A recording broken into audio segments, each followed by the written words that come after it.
Bismillah, salatu salam ala rasulillahi sallallahu alayhi wa sallam. Donc on va prolonger le cours de la semaine dernière sur la dépression, en ajoutant dans les différentes catégories de dépression, la dépression qui est le fruit d'une déprime de longue durée. Donc, comme il a été dit, la dépression se définit par la systématisation d'une déprime. C'est lorsque la déprime rentre, se perdure, devient constante qu'on peut parler de dépression. Et donc il existe un type de dépression qui est le fruit d'une déprime de longue durée. Il existe aussi une situation de tiraillement, donc ça s'appelle la dépression de contrainte. On peut rentrer dans une dépression de contrainte quand une situation nous tiraille et nous scinde en deux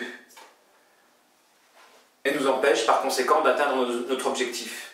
À l'imitation d'une personne qui est enchaînée par une situation qui l'empêche justement d'atteindre un objectif et qui le tiraille jusqu'à le vider de son énergie.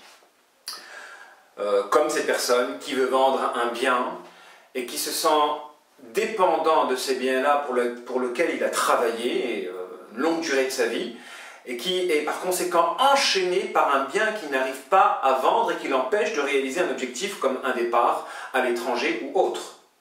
Ou bien à l'imitation de cette personne-là qui doit vendre un bien, un commerce, et qui a des responsabilités, des devoirs, qui ne peut pas assumer les conséquences de ce bien-là, qui l'enchaîne à une mission qui s'oppose justement à sa volonté ou à ses objectifs.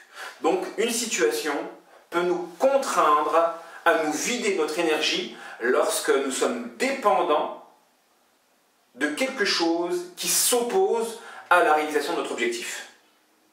À l'exemple des gens, donc c'est pourquoi dans le riba, il y a un énorme fléau, au-delà du fait que c'est strictement interdit et que c'est un péché très très grave dans notre religion musulmane.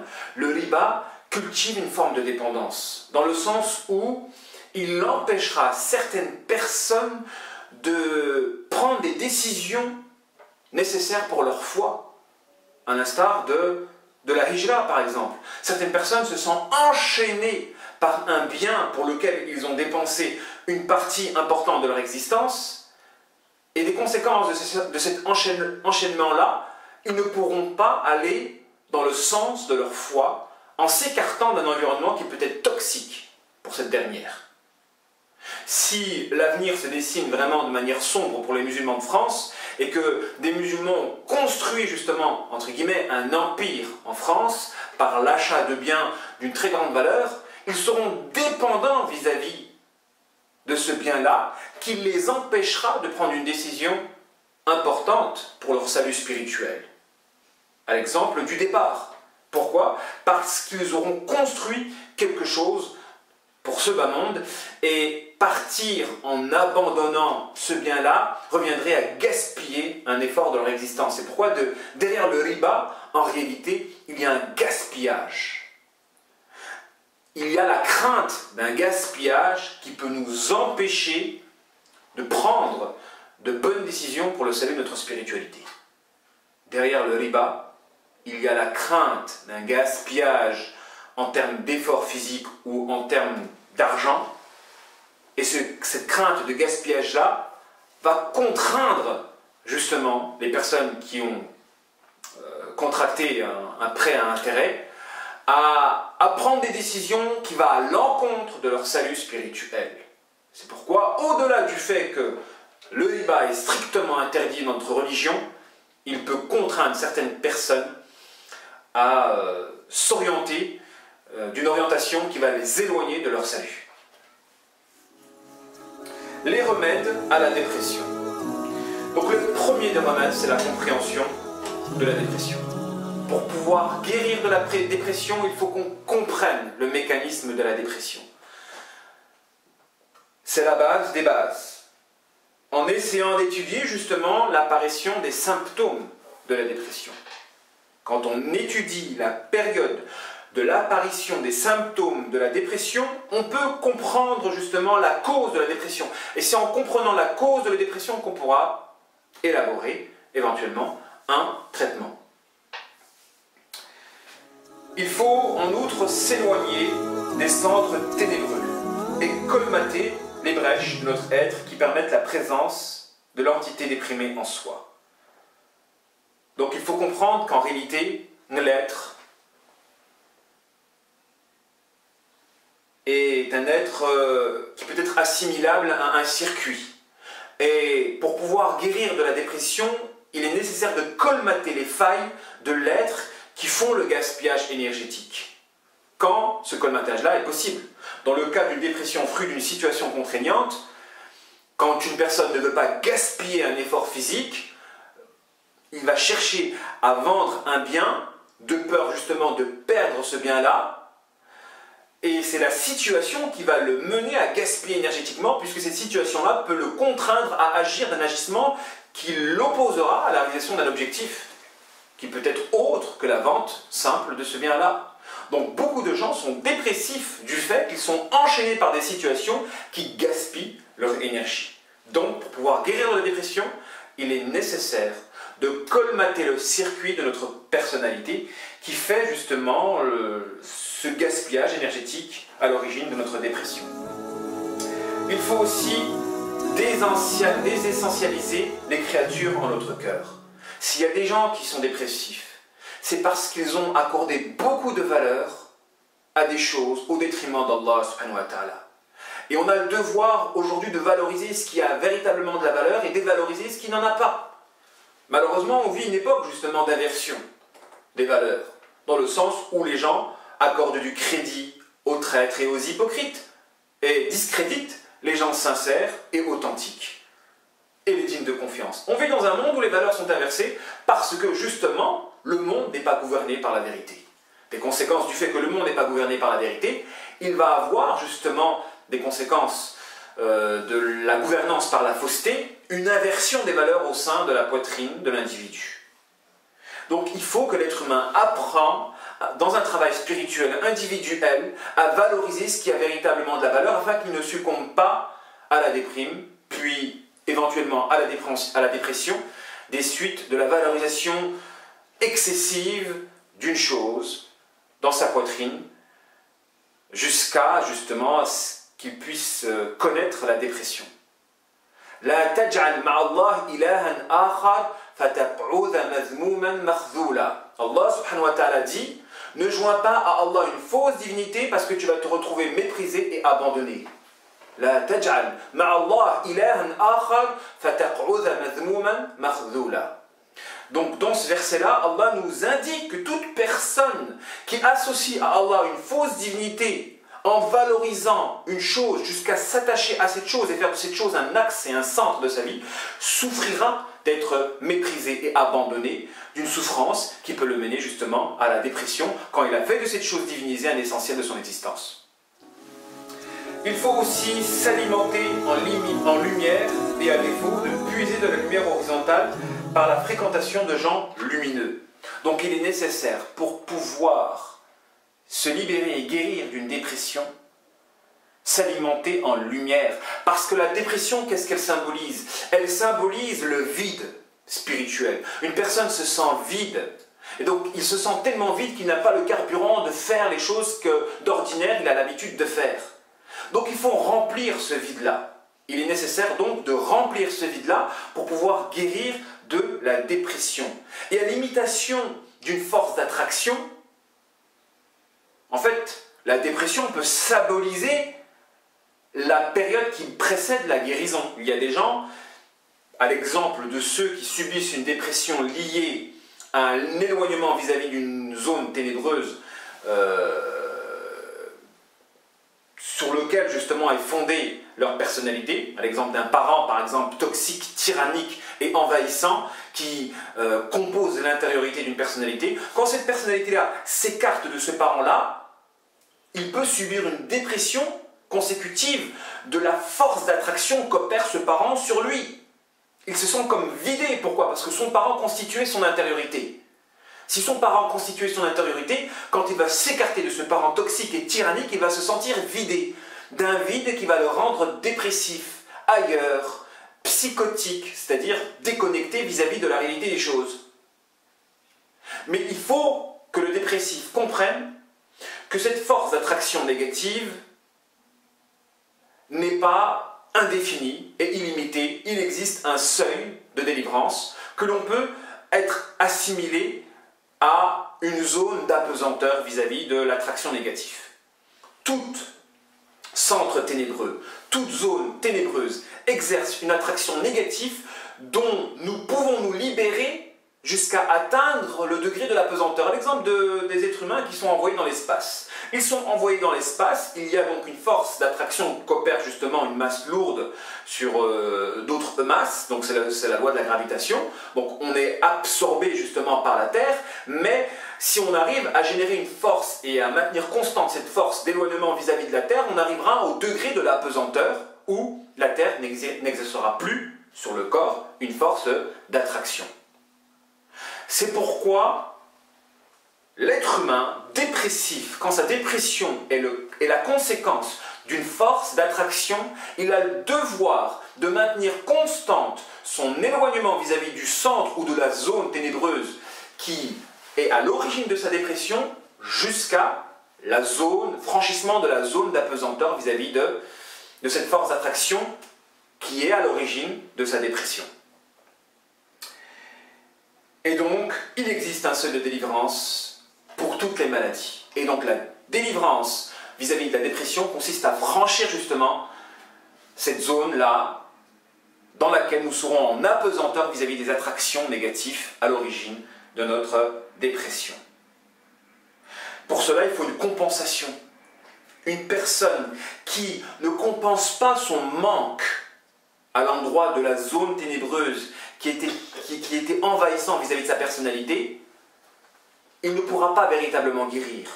La personne a le devoir de compenser son manque de ténèbres à l'origine de sa dépression par l'alimentation, le remplissement de son être par de la lumière. Quand vous avez une personne qui s'éloigne d'une personne toxique ou d'une zone toxique ténébreuse, pour pouvoir se libérer facilement de cette attraction négative qui est à l'origine de sa dépression, il doit compenser le manque qui le vide par le remplissement de la lumière. Et c'est pourquoi il existe ce que l'on appelle un tawassul légal. Le tawassul légal consiste, pour des gens qui sont incapables de tendre verticalement, donc de s'alimenter de la lumière divine de manière directe, de le faire de manière indirecte, moyennant une personne qui a une meilleure connexion avec le divin, un meilleur rapport avec le divin. Donc quand on est incapable par nous-mêmes de se connecter avec le divin afin de pouvoir y puiser directement de la lumière, alors on le fait par l'entremise d'une personne qui a un meilleur rapport avec le divin. C'est pourquoi certaines personnes doivent être dépendantes de relations lumineuses. Ils doivent être dépendants de relations lumineuses et à défaut justement de se nourrir d'une telle fréquentation lumineuse, il faut impérativement qu'ils s'écartent des attractions ténébreuses à l'origine de leur dépression.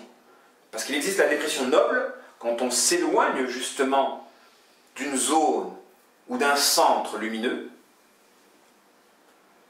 qui nous vide, et la dépression ignoble lorsque s'éloigner d'un centre ou d'une zone ténébreuse nous vide aussi. Tout dépend de ce qui nous remplit. Si c'est la lumière qui nous remplit, nous allons connaître la dépression quand nous allons nous écarter de cette zone ou de cet axe-là lumineux qui nous remplit de l'intérieur et qui exerce une attraction jusqu'à nous vider. Ça, c'est la dépression noble. Mais il existe aussi la dépression ignoble, qui est le résultat de l'éloignement vis-à-vis de la zone ou de la personne qui nous remplissait de ténèbres et qui génère en nous une attraction qui nous vide aussi.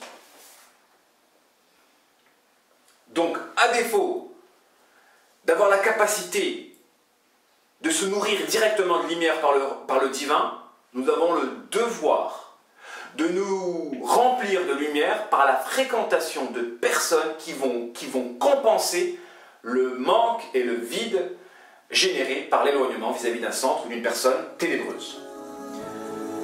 Le dernier des remèdes vis-à-vis de la dépression, quand une personne constate qu'elle n'arrive pas à atteindre son objectif matériel, il faut qu'elle comprenne qu'elle peut l'atteindre de manière spirituelle. L'avancement ne se fait pas uniquement de manière matérielle. on peut avancer spirituellement vers un objectif. L'être humain est un être humain grandiose. Ce qui est à l'intérieur du cœur est quelque chose qui ne possède pas de rivage. En réalité, l'être humain peut, à l'exemple du tawakkul, obtenir sa subsistance par l'effort mental et spirituel. Notre prophète alayhi salatu wa salam dit: si vous vous en remettiez à Allah comme il se doit, Allah subviendrait à vos besoins autant qu'il le fait pour les oiseaux qui sortent le matin et qui reviennent le soir, le ventre rempli. Si vous vous en remettiez à Allah comme il se doit, Allah subviendrait à vos besoins autant qu'il le fait pour des oiseaux qui sortent le matin le ventre vide et qui reviennent le soir le ventre rempli. À partir de ce hadith-là, le cheikh al-Islam ibn Taymiyyah dit que l'on peut obtenir notre subsistance autant que peut le faire une personne par son effort physique, moyennant la purification de son cœur par la connaissance d'Allah à travers ses noms et ses attributs. Al-Razzaq, par exemple, si on est convaincu spirituellement qu'Allah subhanahu wa ta'ala, il est Al-Razzaq, nous pourrions obtenir notre subsistance autant que peut le faire une personne par la sueur de son front. Donc on peut se rapprocher d'un objectif de manière spirituelle. Et ce message est destiné à tous les dépressifs qui ne parviennent pas à atteindre un objectif matériel. On peut réaliser un objectif de manière spirituelle moyennant l'avancement spirituel par le fait de se rapprocher de notre objectif par la conviction, par la purification du cœur. On peut avancer même enfermé entre quatre murs, tant que par la spiritualité, nous parvenons à lever tous les voiles et les obstacles qui nous empêchent d'atteindre notre objectif, quand ces voiles-là et ces obstacles-là sont consécutifs d'une déficience à l'endroit de la croyance. Khalid ibn Walid, radiyallahu anhu, était un homme qui avait une confiance telle qu'il n'a perdu aucune guerre. Il avait une confiance telle qu'il n'a perdu aucune bataille et il fut considéré pour cela comme l'un des meilleurs généraux que la terre ait porté. Il était tellement convaincu qu'Allah lui a interdit la défaite. Il était tellement convaincu qu'il a éprouvé son propre corps en buvant un poison, convaincu qu'il était qu'en dehors d'Allah, il n'existe pas de puissance, de nuisance, ni d'utilité. Quand vous avez une personne qui est convaincue qu'en dehors d'Allah, il n'y a aucune nuisance et aucune utilité, profit, alors pour lui, à ses yeux, la création n'agit pas. C'est uniquement Allah qui permet à une chose en dehors de lui d'avoir un effet sur l'être. Quand vous êtes convaincu de cela, alors vous pouvez interagir sur les éléments de la nature, comme notre prophète Ibrahim alayhi salam, lorsqu'il fut propulsé dans le feu et que des anges sont venus à lui pour lui prêter assistance. Et il a dit: vous venez de votre propre chef, vous venez de la part d'Allah subhanahu wa ta'ala. Quand les anges ont répondu qu'ils venaient de leur propre chef, il a dit: éloignez-vous de moi, Allah me suffit, et quel excellent garant. Ibrahim alayhi salam a refusé l'assistance des anges parce qu'il savait qu'indépendamment d'Allah, il ne possède aucun pouvoir. Donc quand vous avez cette conviction-là, qu'indépendamment d'Allah, les créatures ne possèdent aucun pouvoir de nuisance ou de bénéfice, alors Allah subhanahu wa ta'ala assujettit la création pour vous et fera que les choses qui en temps normal sont nuisibles ne nuisent plus. Et c'est pourquoi Allah a dit: au feu soit paix et fraîcheur pour Abraham. Donc un objectif, à défaut de l'atteindre de manière matérielle, nous pouvons le faire de manière spirituelle, et c'est peut-être la leçon qu'Allah nous donne à l'endroit de la dépression, quand nous souffrons de ne pas pouvoir atteindre un objectif et que nous nous vidons intérieurement en conséquence. Peut-être que derrière cette dépression-là, il y a la sagesse de comprendre que l'on peut se rapprocher d'un objectif de manière spirituelle, et ce rapprochement-là est plus important et plus véritable que le rapprochement de manière matérielle. Combien de gens souffrent de la pauvreté? Qu'est-ce que la pauvreté? Eh bien, il y a des riches qui sont pauvres quand ils n'arrivent pas à jouir de ce qu'ils possèdent. Même si ce qu'ils possèdent, ça n'a pas de limite. Le véritable riche, ce n'est pas celui qui possède beaucoup de biens. Le véritable riche, c'est celui qui est heureux dans ce qu'il a. Le véritable pauvre, ce n'est pas celui qui n'a rien. Le véritable pauvre, c'est celui qui n'arrive pas à jouir de ce qu'il possède. C'est celui en réalité qui ne possède pas ce qu'il possède. Même s'il possède beaucoup de choses. Donc vous avez des gens qui ont réalisé leur objectif de manière matérielle, mais qui ne l'ont pas réalisé de manière spirituelle. À quoi bon être riche, milliardaire, quand vous ne pouvez pas jouir de vos possessions, étant donné que vous ne vous êtes pas rapproché de votre objectif de manière spirituelle? Le bonheur, c'est l'objectif spirituel. Et donc quand, par l'acquisition matérielle de votre but, vous ne parvenez pas au bonheur, en réalité, vous avez réalisé uniquement un but de manière matérielle, mais pas de manière spirituelle, et en conséquence, vous allez souffrir d'être dépressif, malgré que vous avez tout ce que vous voulez. C'est le châtiment qu'Allah destine à ceux qui poursuivent des objectifs uniquement matériels, et qui le font au détriment de la réalisation de l'objectif spirituel, qui doit être l'âme et le cœur de la matière. Voilà ce qu'il en était pour le cours sur la dépression.